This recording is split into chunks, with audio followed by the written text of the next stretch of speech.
Les élections font partie de l'un des sujets majeurs qui dominent l'actualité, l'autre étant la révision ou non de la Constitution. Et à cet égard que les églises de réveil au Congo ont choisi de faire connaître leur position de neutralité sans omettre d'appeler les protagonistes à leur responsabilité. Suivez. Difficile de scamoter le débat sur la Constitution dans les milieux politiques de la République démocratique du Congo.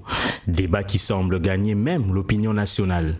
Aux extrémités de la table, deux tendances, ceux de la révision et de la non-révision. Je ne dis pas que la Constitution, c'est le Coran qu'on ne peut pas toucher. On a encore la Bible. On doit toucher la Constitution, mais pas pour des convenances personnelles, madame. Partout au monde, la Constitution, on peut la toucher. Parce qu'on nous dit, oui, mais je n'ai pas dit, Moïse Mounidela n'a pas dit qu'on ne touche pas la Constitution. Mes amis, les amis qui me ressemblent, n'ont pas dit qu'on ne touche pas la Constitution. Mais nous disons, la Constitution, on ne la touche pas pour des convenances personnelles, pour conserver à tout prix les pouvoirs. Quand bien même vous arrivez, le mandat est arrivé, c'est un pouvoir qui est finissant, qui était hier titubant, décadent, aujourd'hui finissant. Nous savons que nous vivons certaines situations inadéquates qui exigent que la Constitution soit touchée. Les 30% des femmes, les 30% à rétrocéder ou à retirer à la source, l'implantation des provinces, la dénomination, etc. Ce sont des situations et tant d'autres. Nous avons parlé, nous devrions avoir déjà 26 provinces. Nous n'en sommes qu'à 11. Nous sommes dans une situation d'inconstitutionnalité. Mais où est le mal si on voudrait corriger cela? Mais seulement, ils veulent nous imposer leur vue par des moyens non démocratiques. Devant cet imbroglio, l'Église serait appelée à servir d'équilibriste.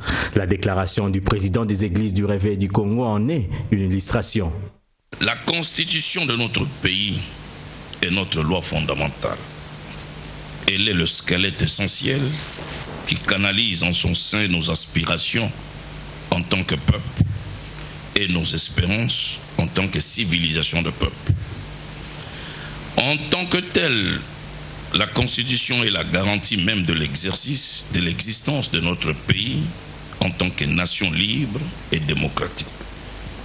À ce titre, engager celle-ci dans un sens ou dans un autre reviendrait à engager tant le passé, le présent que l'avenir de toute une nation, de tout un peuple, et ce pour des générations.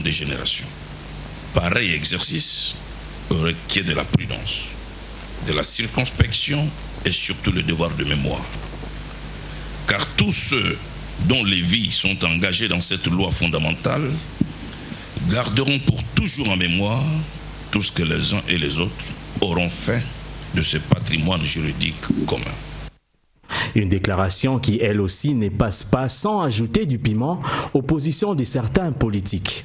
Déclaration pourtant claire. S'ils estiment que la Constitution doit absolument être révisée, eh bien, qu'ils puissent assumer cela et qu'ils aient un devoir de mémoire. Ce devoir de mémoire voulant dire qu'ils devront répondre de cet acte dans ses conséquences, non seulement aujourd'hui, mais même aussi plus tard. Ça, c'est de 1.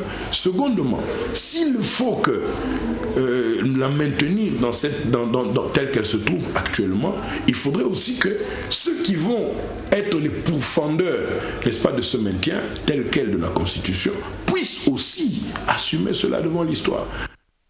Avec toutes ces voix qui se donnent sur la loi des lois, il est faux de déclarer que la liberté d'opinion n'est pas une réalité en République démocratique du Congo.